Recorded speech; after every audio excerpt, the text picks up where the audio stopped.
तो जो अगला जो टॉपिक हम स्टार्ट करने जा रहे हैं, ठीक है, वो है हमारे पास रिएक्शंस। हम इसकी केमिकल प्रॉपर्टीज पढ़ेंगे कार्बन की, ठीक है। पिछली वीडियो मैंने 2 वीडियो डाल चुका हूँ कार्बन एंड इट्स कंपाउंड पे, आप वो जाके देख सकते हो, ठीक है। उसमें काफ़ी बेसिक वे में आपको एक्सप्लेन किया कार्बन एंड इट्स कंपाउंड के बारे में, आपको काफ़ी आसानी से समझ आ जाएगा। तो अब हम कार्बन की कुछ केमिकल प्रॉपर्टीज़ हैं वो स्टडी करेंगे, ठीक है। तो जो ज़रूरी है आपके लिए, सबसे पहले जैसे ऑक्सीडेशन आ जाएगी, है ना, ऑक्सीडेशन। ये लेक्चर नंबर 3 है, 2 लेक्चर मैं पहले अपलोड कर चुका हूँ, आप उसको वीडियो को जाके देख सकते हो, ठीक है। तो carbon and its compound bye Abhishek sir आप टाइप करोगे तो आ जाएगा उसमें। तो ऑक्सीडेशन रिएक्शन क्या होता है बच्चों, नोट्स साथ के साथ बनाते रहना, ठीक है, क्योंकि यही नोट्स हैं जो आपके काम आएंगे, ठीक है। मैं आपको बता दूं कि पहले हम एक बार सारा सिलेबस कवर करेंगे, ये नोट्स आप बना के रखना, एग्जाम में आपके काम आएंगे। देन उसके बाद क्या होगा, उसके बाद मैं आपके लिए एक सीरीज लेके आऊँगा जिसमें हम इम्पोर्टेंट क्वेश्चन जो प्रीवियस ईयर सीबीएसई ने दे रखे हैं वो डिस्कस करेंगे सारे के सारे 1 बाय 1 करके। इसके अलावा मैं खुद से क्वेश्चन बनाऊंगा जो कि सीबीएसई एग्जाम में सेट कर सकते हैं एग्जाम में, वो सब हम डिस्कस करेंगे।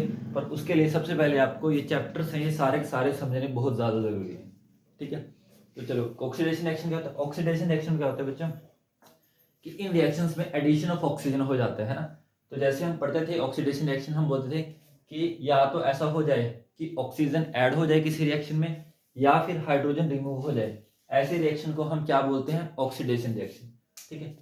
तो अब जो कार्बन है हमारे, वो जो कार्बन के कंपाउंड है वो ऑक्सीडेशन रिएक्शन शो करते हैं कि उनमें क्या होता है, एडिशन ऑफ हाइड्रोजन हो जाता है, ठीक है। एक एग्जांपल देके मैं आपको एक्सप्लेन करता हूँ इसको। देखो जैसे लिखा है CH3 CH2OH, ये मेरे पास क्या है, अल्कोहल, OH ग्रुप लगा अल्कोहल है। अल्कोहल में कितने ऑक्सीजन है, एक ऑक्सीजन है।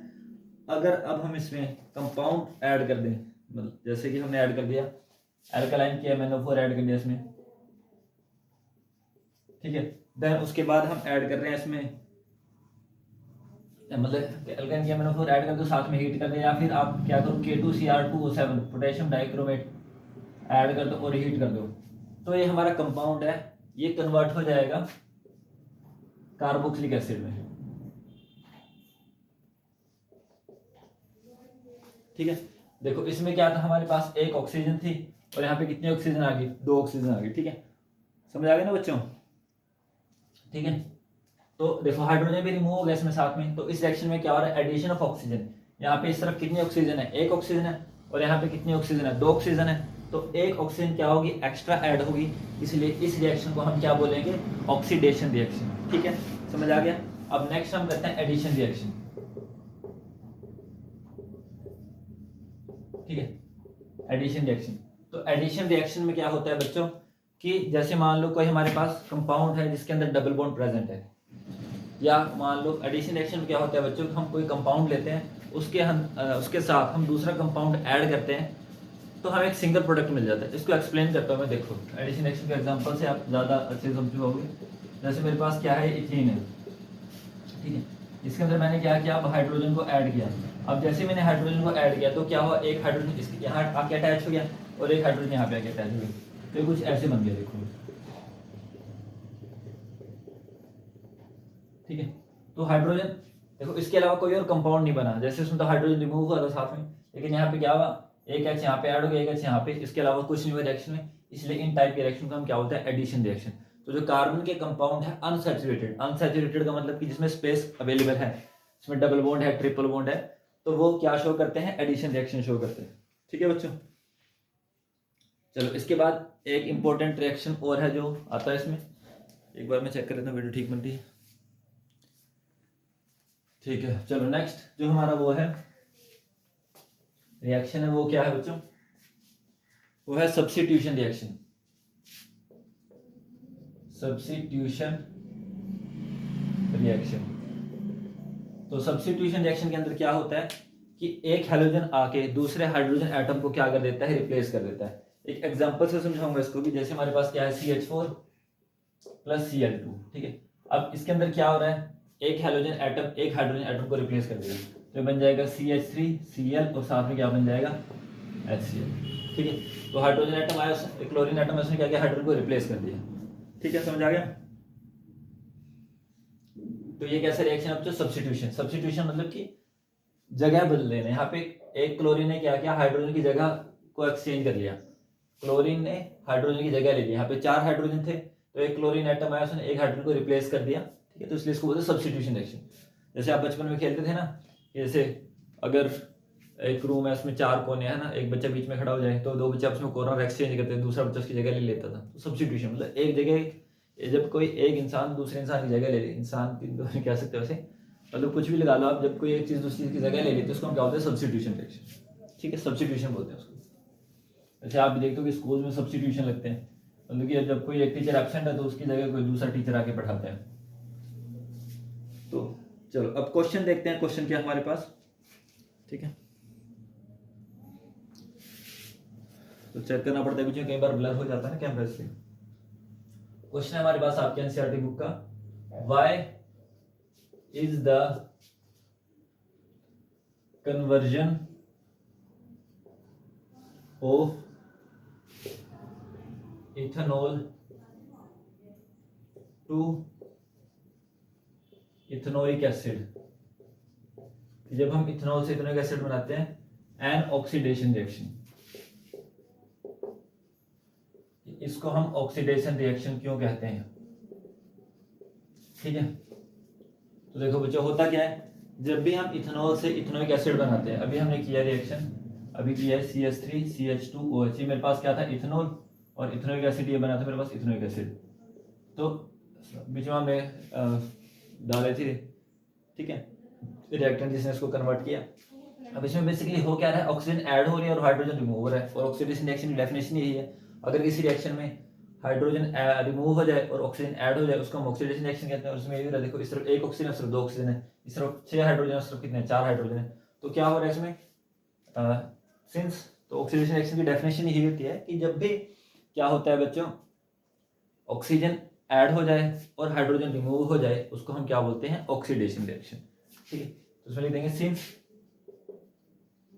इन above reaction there is addition of oxygen and removal of hydrogen,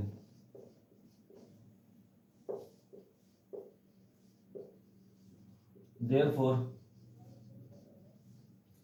this reaction is called oxidation reaction,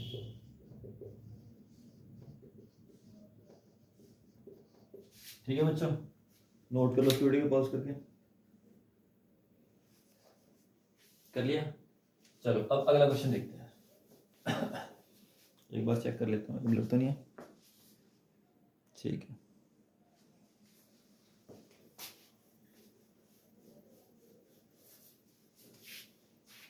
next question लिखते हैं।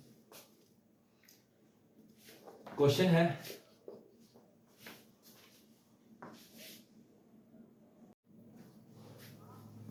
तो बच्चों अगला क्वेश्चन क्या है हमारे पास कि जब भी हम वेल्डिंग करते हैं, देखो वेल्डिंग में क्या होता है बच्चों, बर्निंग होती है गैस की। तो उसमें क्वेश्चन पूछा है कि जैसे जो गैस यूज होती है वेल्डिंग में वो इथाइलिन यूज गैस यूज होती है, ठीक है। तो उसमें बोला कि मिक्सचर में जो हम वेल्डिंग के लिए यूज करते हैं उसमें इथाइलिन और ऑक्सीजन का यूज करते हैं। किसका? इथाइलिन का और किसका? ऑक्सीजन का। क्योंकि ऑक्सीजन आपको पता है कि बर्निंग में हेल्प करते हैं, आपने छोटी क्लास में पढ़ा भी होगा। मान लो कोई मोमबत्ती है ना, मोमबत्ती को अगर हम जला के रख दें, ठीक है, उसके ऊपर अगर गिलास उल्टा करके रख दे तो कुछ टाइम बाद क्या हो जाता है कि मोमबत्ती बुझ जाती है, ठीक है। तो मोमबत्ती के पीछे बुझने का कारण क्या था कि मोमबत्ती को प्रॉपर ऑक्सीजन नहीं मिल पाई, इसलिए मोमबत्ती क्या हो जाती है? बुझ जाती है। तो बच्चे जो हमारी ऑक्सीजन गैस है वो क्या करती है? वो बर्निंग में हेल्प करती है, ठीक है, जलने में हेल्पफुल होती है हमारे। तो जैसे अगर हम इथाइन के साथ किसका यूज करेंगे? ऑक्सीजन का यूज करेंगे, क्योंकि अगर हमने एयर ले लिया, एयर को लेने से क्या होगा कि एयर में जैसे आप देखोगे 78% तो क्या है? नाइट्रोजन है। तो वो इथाइन गैस के बर्न करने में, इथाइन गैस को अच्छे से बर्न नहीं होने देगी, क्योंकि 78% क्या है? नाइट्रोजन है। उसको प्रॉपर ऑक्सीजन नहीं मिलेगी बर्न होने के लिए, और हमें वेल्डिंग में प्रॉपर बर्निंग चाहिए होता है इथाइन गैस की, ठीक है। तो इसलिए क्या करते हैं? इथाइन गैस के साथ ऑक्सीजन का यूज किया जाता है, ठीक है बच्चों। तो आंसर लिख देंगे इसका, the reason is that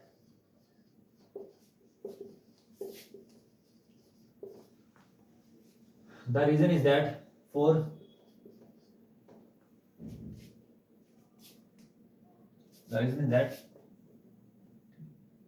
in the mixture of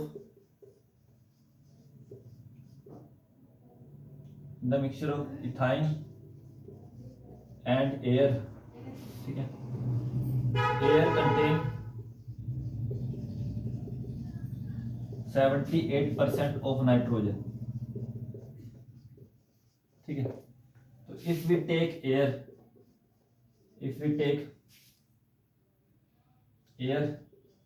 then the oxygen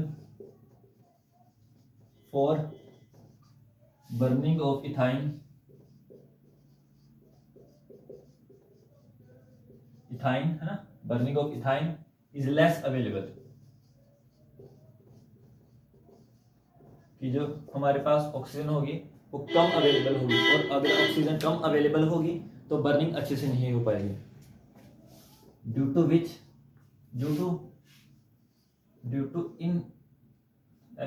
insufficient amount of oxygen, the burning of ethyne doesn't take place properly, ठीक है। तो क्या होगा, जो इथाइन की बर्निंग होगी वो क्या होगी, प्रॉपरली नहीं होगी, ठीक है। समझ आ गया बच्चा? क्योंकि देखो अगर ऑक्सीजन रहेगी तो बर्निंग अच्छे से होगी, क्योंकि अगर हम कोई भी बर्निंग रिएक्शन करना है, कंबशन रिएक्शन करना है, उसके लिए ऑक्सीजन का अवेलेबल होना बहुत ज़्यादा ज़रूरी होता है। तो वीडियो को पॉज कर लो नोट करके। तो आगे बच्चे मैं आपके लिए काफ़ी एक इंपॉर्टेंट टॉपिक कवर करने जा रहा हूँ, वो होगा क्लीनिंग एक्शन ऑफ सोप, है ना। ये काफ़ी ज़्यादा इंपॉर्टेंट है, इसको माइसेल फॉर्मेशन भी कहते हैं, कि ये काम कैसे करता है मैं आपको एक्सप्लेन करूँगा, ठीक है। क्लीनिंग एक्शन ऑफ सोप, तो क्लीनिंग एक्शन ऑफ सोप को समझने के लिए पहले हमें क्या समझना पड़ेगा कि उसका स्ट्रक्चर कैसा है सोप का। क्लीनिंग एक्शन ऑफ सोप, जैसे हम कपड़े धोने वाली साबुन यूज करते हैं कि वो काम कैसे करती है। देखो बच्चों, जो एक जनरल फॉर्मूला मैं आपको लिख के दिखाता हूँ, जैसे जो हमारे पास साबुन होती है उसका फॉर्मूला होता है C17H35 COO negative Na positive, ठीक है। अब इसमें जो ये वाला पार्ट रहता है कार्बन और हाइड्रोजन वाला, जिसको हम हाइड्रोकार्बन पार्ट भी कहते हैं, इसको बोलते हैं हम हाइड्रोफोबिक। क्या बोलते हैं? हाइड्रोफोबिक। और जो ये वाला पार्ट रहता है इसको बोलते हैं हाइड्रोफिलिक। क्या बोलेंगे इसको? हाइड्रोफिलिक पार्ट, ठीक है। ये हाइड्रोफोबिक पार्ट हो गया और ये क्या हो गया? Hydrophilic part, okay. तो देखो अब एक्चुअल में होता क्या है, ठीक है। जो हमारा हाइड्रोफोबिक पार्ट है, अब इसका मतलब क्या हाइड्रोफोबिक का? हाइड्रोफोबिक का पार्ट का मतलब है कि वाटर को रिपेल करने वाला, यानी कि ये वाटर के साथ अट्रैक्ट नहीं होता बिल्कुल भी, ठीक है। वाटर में डिजोल्व नहीं होगा। लेकिन जो हाइड्रोफिलिक पार्ट होता है वाटर लविंग होता है, ठीक है। ये वाटर में क्या होता है? इनसोल्यूबल, और ये क्या होता है? वाटर में सोल्यूबल। अब ध्यान से समझना है इसको, ठीक है।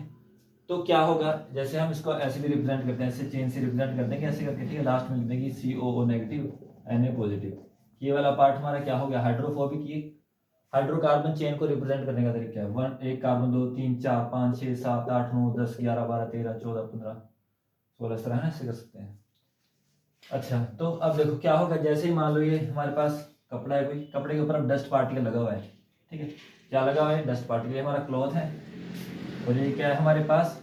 Dust particle.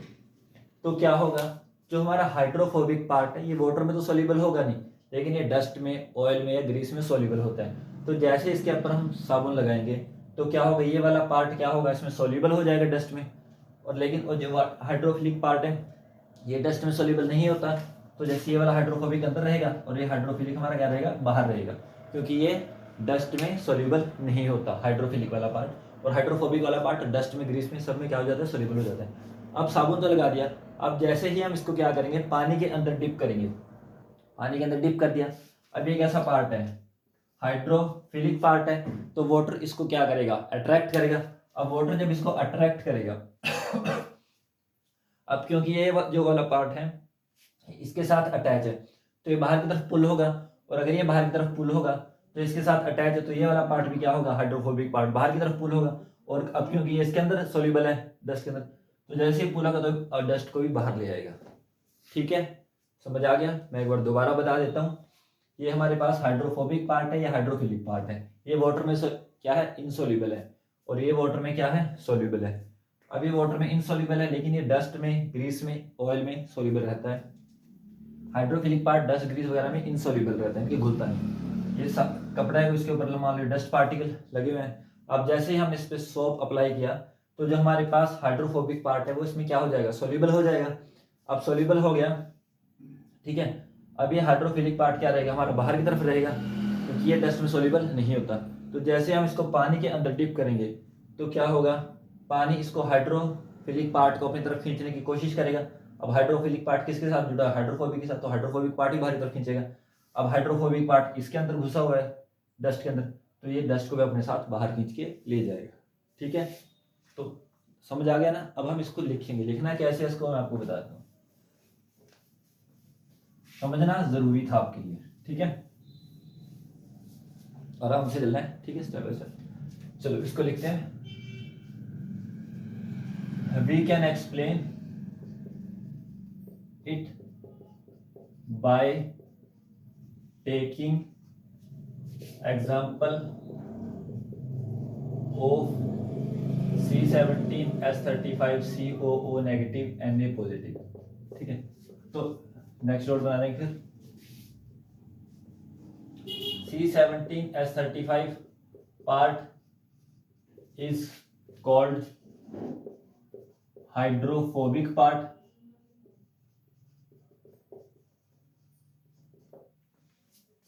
COO negative Na positive part is called hydrophilic part.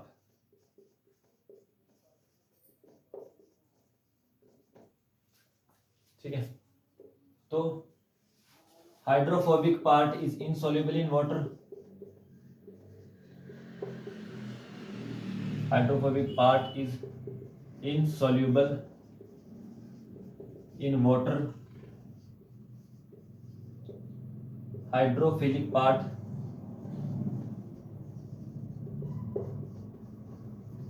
is soluble in water।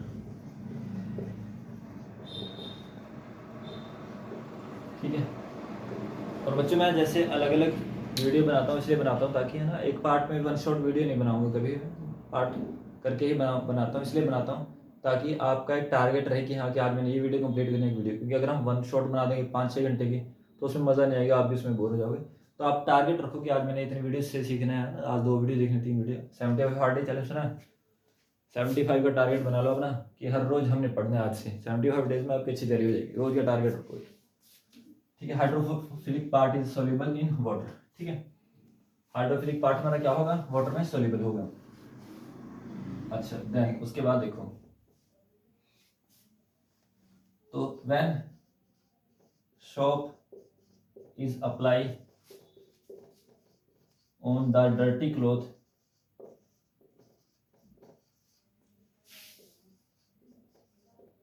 the अब डर्ट में हाइड्रोफोबिक पार्ट सोल्यूबल होता है, the hydrophobic part gets soluble in it, whereas hydrophilic part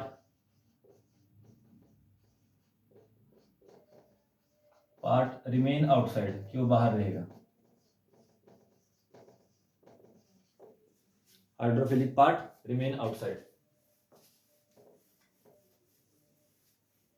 ठीक है, तो when cloth is dip in water,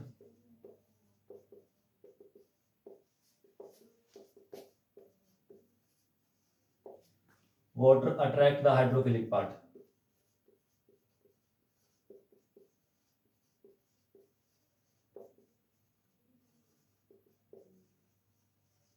ठीक है, as hydrophilic part is attached to the hydrophobic part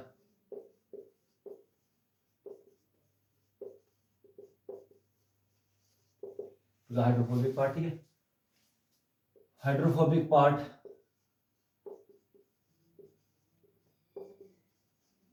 is soluble in इसको note कर देना ज़्यादा, ठीक है। Hydrophilic part is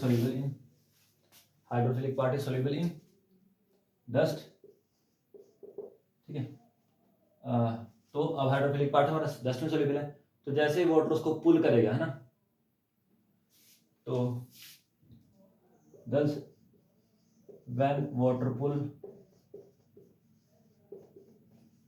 the hydrophobic part with the hydrophilic part, dust get removed।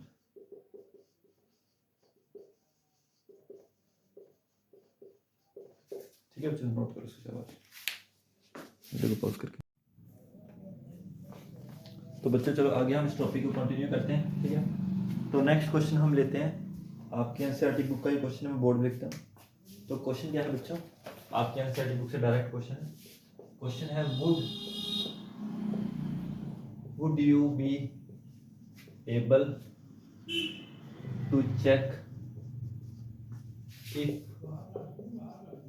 Water is hard by just एक minute by using a detergent.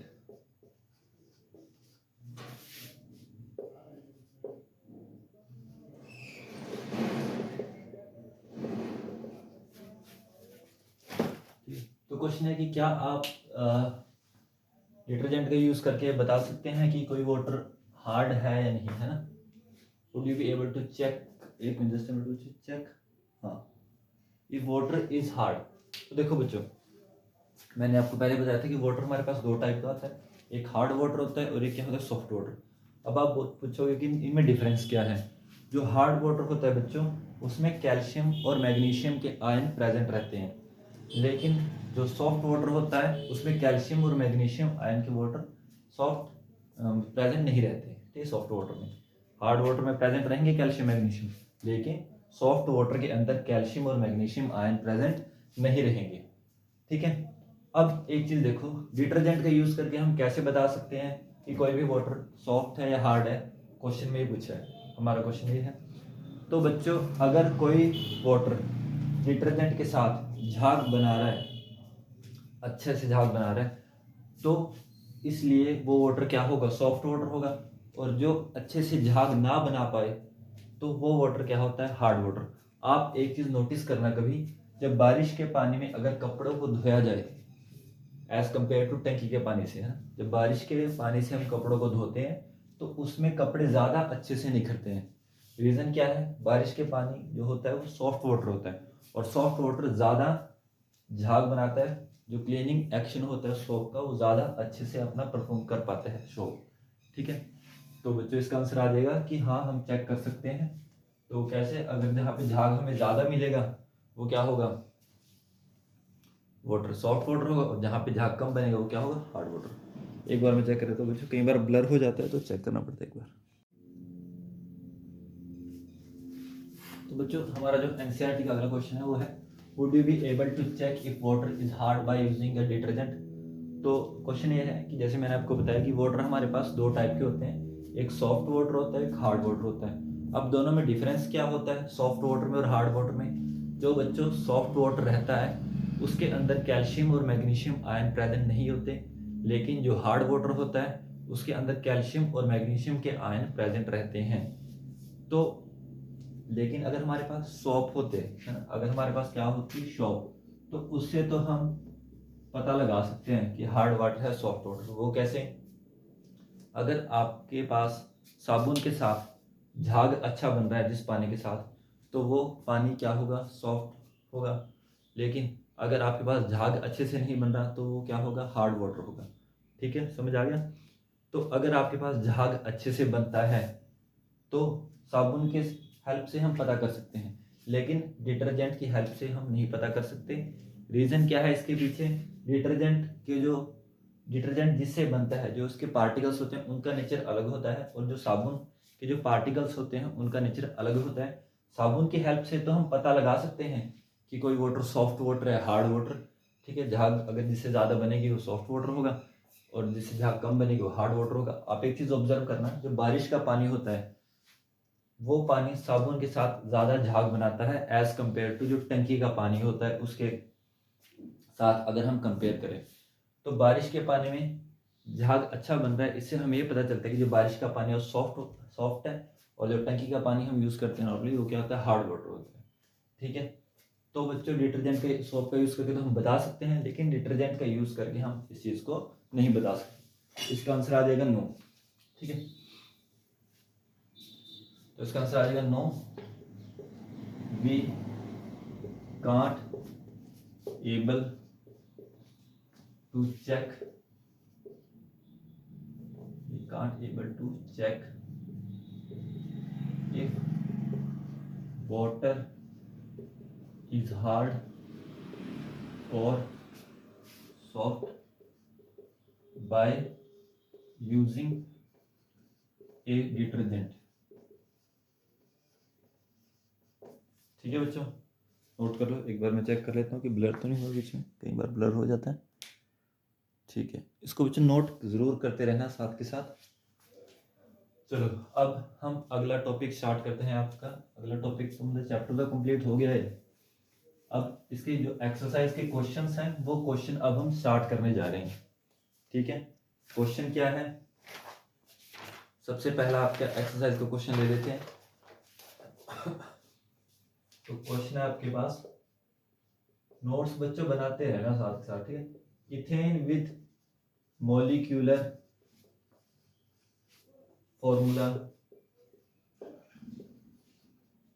C2H6 has, इसमें covalent bond पूछे हैं। ऑप्शन दे रखे हैं आपको कि इथेन है हमारे पास, जिसका मॉलिक्यूलर फॉर्मूला क्या है? C2H6। उसके अंदर कितने कोवलेंट बॉन्ड होंगे?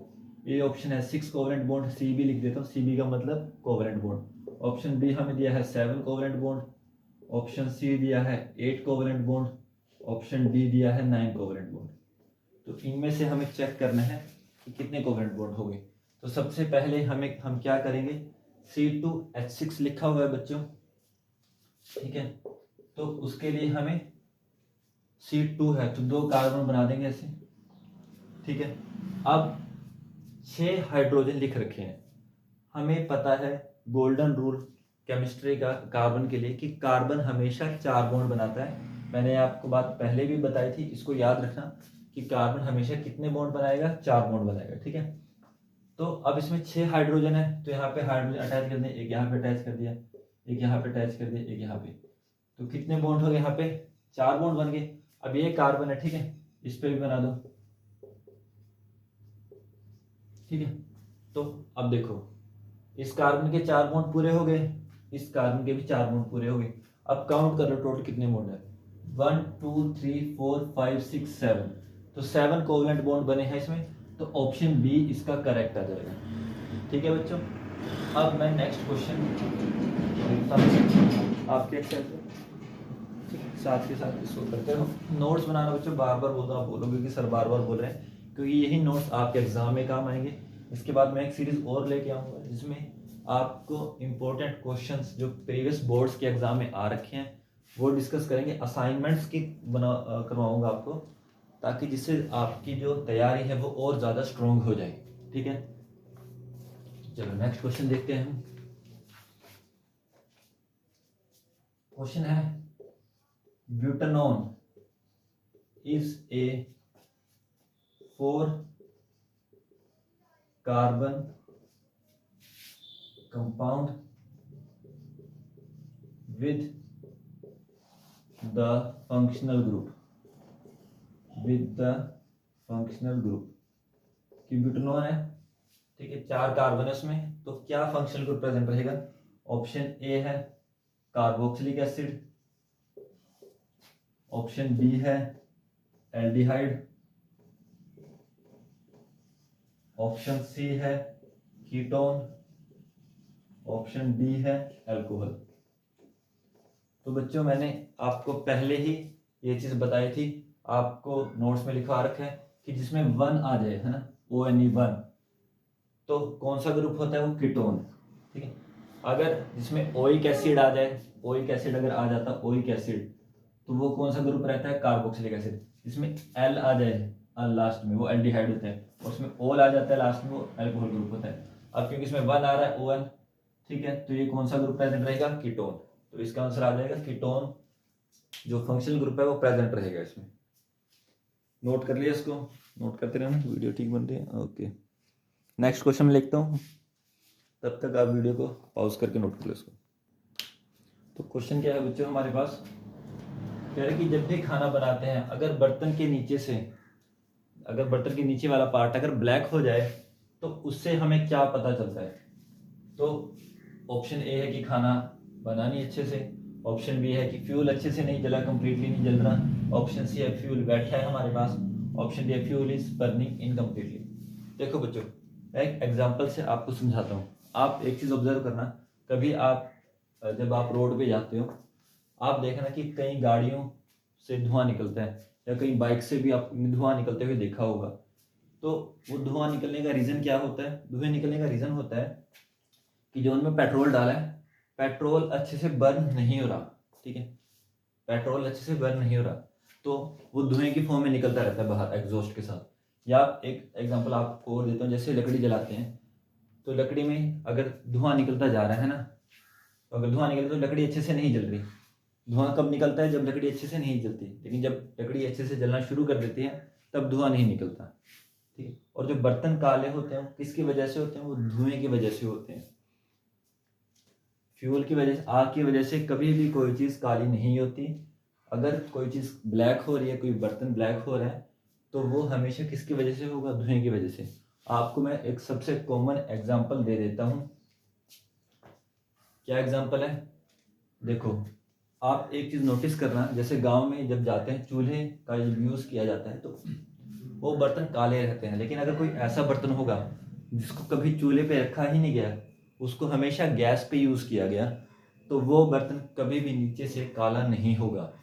काला बर्तन वही होगा नीचे से जिसको चूल्हे के ऊपर रख के यूज़ किया गया, वही बर्तन आपको काला मिलेगा। तो ये चीज़ ध्यान में रखना। तो अगर, और चूल्हे में धुआं निकलता है, धुआं क्यों निकलता है, क्योंकि लकड़ी कई बार अच्छे से नहीं जलती तो धुआं निकलता है। तो बर्तनों के काले होने का मेन रीज़न क्या होता है कि जो हमारा फ्यूल है, अब जैसे चूल्हा है, चूल्हे में हमारा फ्यूल क्या है, लकड़ी, तो वो अच्छे से नहीं जल रही, तो इसका ऑप्शन बी आ जाएगा, fuel is not burning completely. ठीक है बच्चों, नोट कर लो इसको, शाबाश। इसके बाद हम चलते हैं नेक्स्ट क्वेश्चन पे। नेक्स्ट क्वेश्चन लिख देता हूँ बोर्ड पे, तब तक आप नोट कर लो इसको। तो नेक्स्ट बच्चों जो क्वेश्चन है वो है कि कोवेलेंट बॉन्ड का नेचर बताओ, CH3Cl। explain the nature of covalent bond using the bond formation of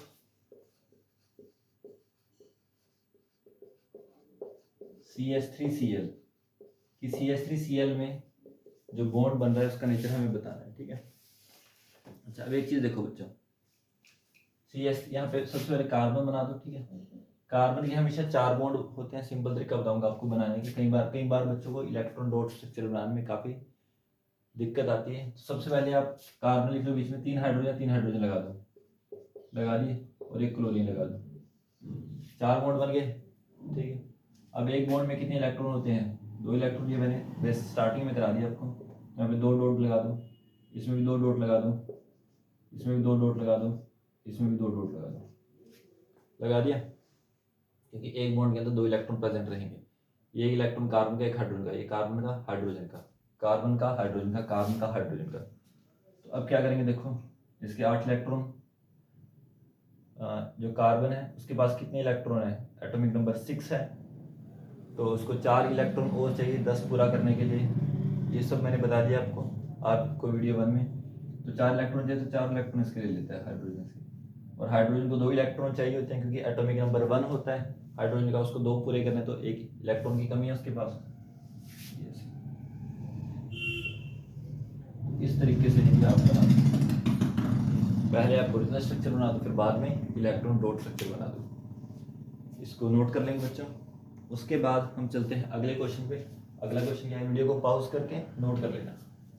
ठीक है, चलो अब नेक्स्ट क्वेश्चन पे आते हैं। तो नेक्स्ट क्वेश्चन क्या कहता है आपका? क्वेश्चन है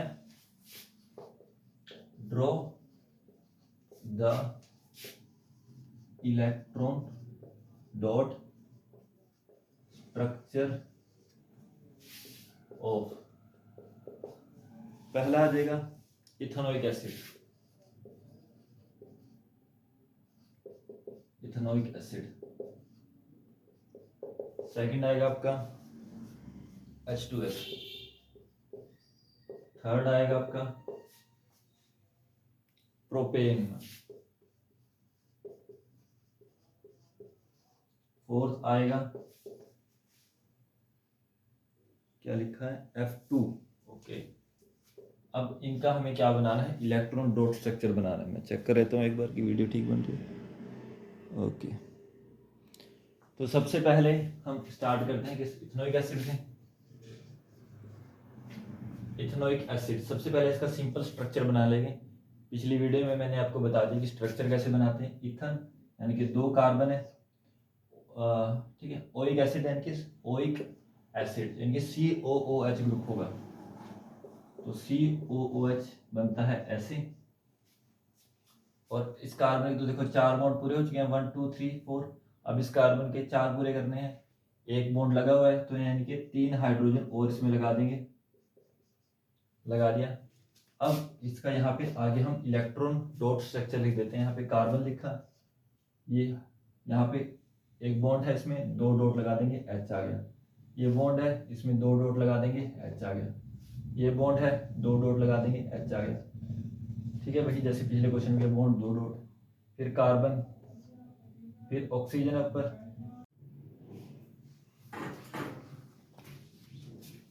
तो बच्चों देखो इसमें क्या किया हमने, ये बना हुआ है। पहले इसका ओरिजिनल स्ट्रक्चर बना दिया, जैसे पिछले आपको सिखाया था पिछली वीडियो में कैसे बनाते हैं। उसके बाद ये 2 डॉट, इस बॉन्ड के भी 2 डॉट लगा दिए, इस बॉन्ड के भी 2 डॉट, यानी कि एक बॉन्ड में 2 इलेक्ट्रॉन होते हैं इसलिए 2 डॉट लगा दिए। इस बॉन्ड के भी 2 डॉट, ये वाला बॉन्ड है इसके 2 डॉट, इस वाले बॉन्ड के 2 डॉट, इस वाले बॉन्ड के 2 डॉट, इस वाले बॉन्ड के 2 डॉट। ठीक है, अब करना क्या है, सिंपल देखो, कार्बन है, उसको उसके पास कितने इलेक्ट्रॉन है, एटॉमिक नंबर कितना है कार्बन का, 6। ठीक है, और उसको 10 चाहिए होते हैं, मैंने आपको बता रखा है, पिछली एक्सरसाइज काफी बार कर चुका हूँ। 2 10 18 36 54, ये हमारे पास मैजिक नंबर होते हैं। कार्बन का एटॉमिक नंबर कितना है, 6, तो उसको 10 के जैसा बनना है तो 4 इलेक्ट्रॉन चाहिए। ठीक है, तो देखो 4 इलेक्ट्रॉन, ये तो खुद के हैं इसकी है ना, तो 4 और चाहिए, तो बाकियों से ले लेते हैं ऐसे 1 2 3 ऐसे। ठीक है, तो इसके 8 इलेक्ट्रॉन हो गए, 4 6 8। ठीक है बच्चों, समझ आ गया? अच्छा, देन उसके बाद अब ये कार्बन है ना, तो इसको भी क्या इलेक्ट्रॉन पूरे करने हैं, अपने 10 इलेक्ट्रॉन पूरे करने हैं। ठीक है, एक मिनट बच्चों, आपको मैं क्रॉस, तो देखो बच्चों करना कैसे है इसको, इथेनोइक एसिड लिखा हुआ है, ओइक एसिड है ना, तो इसका पहले सिंपल स्ट्रक्चर बना लेंगे। सिंपल स्ट्रक्चर मैंने आपको बता रखा है कैसे बनता है पिछली वीडियो में।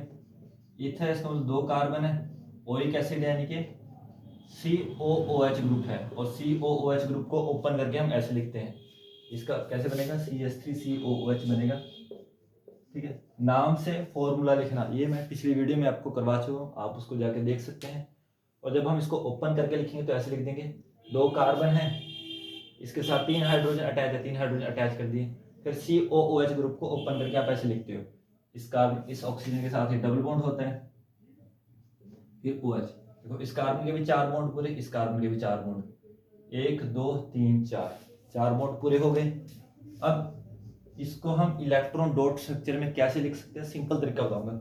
ये कार्बन लिखा, ठीक है, और इस कार्बन को आप, अब कार्बन के पास ये डॉट लगा हुआ है, पहले ये डाल दो, H डाल दिया, ये H डाल दिया, ये H डाल दिया। ठीक है, और ये यहाँ पे C डाल दिया, फिर यहाँ पे O, फिर ये O है, फिर यहाँ पे क्या है H, ये लिख दिया सारा। ठीक है, एक बॉन्ड के अंदर 2 इलेक्ट्रॉन होते हैं।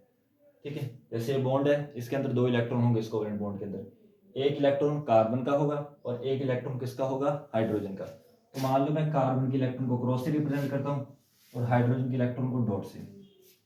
अब इस वाले में भी यहाँ पे क्रॉस, यहाँ पे डॉट। कार्बन के इलेक्ट्रॉन को मैं क्रॉस से कर रहा हूँ और हाइड्रोजन के डॉट। अब इसमें देखो, इस क्रॉस आ गया, ठीक है, इस कार्बन का। अब ये भी कार्बन है तो इसके इलेक्ट्रॉन को भी हम किससे रिप्रेजेंट करते हैं, क्रॉस से। अब ये वाला बॉन्ड देखो, ये कोवलेंट बॉन्ड है, तो मान लो ये ऑक्सीजन का इलेक्ट्रॉन डॉट से और कार्बन का क्रॉस से। अब ये वाला बॉन्ड देखो, ये बॉन्ड दिखाई दे रहा है, इसमें भी 2 इलेक्ट्रॉन होंगे, एक इलेक्ट्रॉन ऑक्सीजन का, एक इलेक्ट्रॉन कार्बन का। अब ये वाला कोवलेंट बॉन्ड दिखाई दे रहा है, इसके अंदर एक इलेक्ट्रॉन कार्बन का होगा, एक इलेक्ट्रॉन किसका होगा, ऑक्सीजन का। कार्बन का इलेक्ट्रॉन क्रॉस से, ऑक्सीजन का इलेक्ट्रॉन डॉट से। अब ये वाला बॉन्ड आ गया, इसमें एक इलेक्ट्रॉन ऑक्सीजन का, एक इलेक्ट्रॉन हाइड्रोजन का। मान लो ऑक्सीजन को भी डॉट से और हाइड्रोजन को डॉट से। अब देखो बच्चों, कार्बन, अब सिंपली आपने करना क्या है, सिंपल सा देखो, यहाँ पे इसको ऐसे क्रॉस कर देना, हाइड्रोजन के 2 इलेक्ट्रॉन पूरे कर देने, ये हाइड्रोजन के 2 इलेक्ट्रॉन पूरे, ये हाइड्रोजन के 2 इलेक्ट्रॉन पूरे किए, क्योंकि हाइड्रोजन को 2 इलेक्ट्रॉन पूरे करने रहते हैं अपने, क्योंकि हाइड्रोजन का एटॉमिक नंबर कितना होता है 1, तो मैजिक नंबर क्या है 2, 10, 18, 36, 54। तो हाइड्रोजन को एक इलेक्ट्रॉन और चाहिए होता है 2 के जैसा बनने के लिए, तो एक इलेक्ट्रॉन वो कार्बन का ले लेता है। अब क्या करना है, देखो कार्बन है, कार्बन का एटॉमिक नंबर कितना है 6, तो उसके पास वाला मैजिक नंबर कौन सा है 10, तो उसको 4 इलेक्ट्रॉन और चाहिए होते हैं कार्बन को, ठीक है। अब कार्बन के पास, कार्बन कितने इलेक्ट्रॉन चाहिए 4, देखो एक इलेक्ट्रॉन यहाँ से आएगा, एक यहाँ से, एक इस हाइड्रोजन का और एक इस कार्बन का, तो ऐसे ले लेगा 4 इलेक्ट्रॉन, ठीक है बच्चों। अब ये कार्बन है, इस कार्बन को भी 4 इलेक्ट्रॉन चाहिए, क्योंकि एटॉमिक नंबर कितना है इसका 6, इसको 10 के जैसा बनना है, तो 4 इलेक्ट्रॉन चाहिए इसको। तो 4 इलेक्ट्रॉन कहाँ से लेगा, देखो एक इलेक्ट्रॉन इस ऑक्सीजन का, दूसरा इसका, तीसरा इसका और चौथा इस कार्बन का, तो ऐसे लगा देंगे।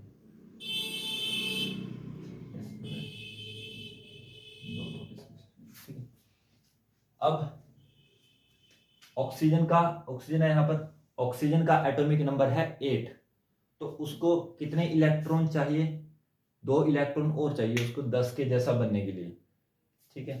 तो ऑक्सीजन का देखो एक इलेक्ट्रॉन यहाँ से लेगा इस कार्बन का, एक इसका ले लेगा, तो ऐसे बनते हैं, ठीक है। अब ये ऑक्सीजन है, इसका भी एटॉमिक नंबर कितना है बच्चों 8 है, ठीक है। तो इसको 2 इलेक्ट्रॉन चाहिए, एक इस कार्बन का ले लेगा, एक इस हाइड्रोजन का ले लेगा। ये सबसे आसान तरीके इलेक्ट्रॉन डॉट स्ट्रक्चर बना देगा, ठीक है। अब हाइड्रोजन को 2 चाहिए, हाइड्रोजन को 2 करने हैं, एक इस ऑक्सीजन का ले लेगा। अब जो जो कॉमन है देखो वहां पे आप ऐसे बॉन्ड बना सकते, जैसे ये देखो कॉमन आ रहे हैं, ये कॉमन आ रहे हैं, यहाँ पे ये कॉमन, तो इस तरीके से आप इसको बना सकते हो अगर आपको इजी वे में बनाना है, ठीक है। पहले ओरिजिनल स्ट्रक्चर बना लो, ओके। अच्छा, अब हम नेक्स्ट करते हैं H2S का, नोट कर लिया, इसको मिटा दूं, चलो। अब बच्चों नेक्स्ट आता है हमारे पास H2S का। अब H2S का मान लो, जैसे इसका तो हम स्ट्रक्चर पता था क्योंकि हम इसके सीख चुके हैं स्ट्रक्चर की, यहाँ पे डबल बॉन्ड है, यहाँ पे सिंगल बॉन्ड है, पर H2S का थोड़ा डिफरेंट आ जाता है। अब इसमें वही करेंगे, सबसे पहले सल्फर लिखा, सेंटर, सेंटर में वो लिखना है जो सबसे कम नंबर पे है, कम नंबर में सल्फर 1 है तो लिख देंगे, यहाँ पे H लिख देंगे, यहाँ पे H लिख देंगे। सल्फर का एटॉमिक नंबर कितना है 16, पहले ऑर्बिट में कितने इलेक्ट्रॉन आएंगे 2, अगले ऑर्बिट में 8, अगले में 6, ठीक है। ये ऑर्बिट में इलेक्ट्रॉन कैसे, मैं पिछली वीडियो में आपको बता चुका हूँ। तो इसकी कितने इलेक्ट्रॉन आए हैं 6 इलेक्ट्रॉन आए हैं, ठीक है। तो 6 क्रॉस बना देंगे, 1 2 3 4 5 6। अच्छा, हाइड्रोजन है, हाइड्रोजन का एटॉमिक नंबर कितना है 1, तो एक डॉट बना देंगे, यहाँ पे भी एक डॉट बना देंगे। अब सल्फर का एटॉमिक नंबर कितना है 16, उसको किसके जैसा बनना है 18 के जैसा बनना है, तो कितने इलेक्ट्रॉन चाहिए सल्फर को 2, तो क्या करेगा एक इस हाइड्रोजन का ले लेगा और एक इस हाइड्रोजन का ले लेगा, बन गया 18। हाइड्रोजन का एटॉमिक नंबर कितना है 1, तो किसके जैसा बनना चाहेगा 2 के जैसा, उसको एक इलेक्ट्रॉन चाहिए, तो हाइड्रोजन एक इसका ले लेगा, ये वाला हाइड्रोजन इस यहाँ सल्फर का ले लेगा इसको, तो ऐसे आपका बन जाएगा इलेक्ट्रॉन डॉट स्ट्रक्चर H2S, ठीक है। चलो नेक्स्ट है हमारे पास प्रोपेनन। प्रोपेनन, तो प्रोपेन 1 का मैंने आपको स्ट्रक्चर बनाना सिखा रखा है।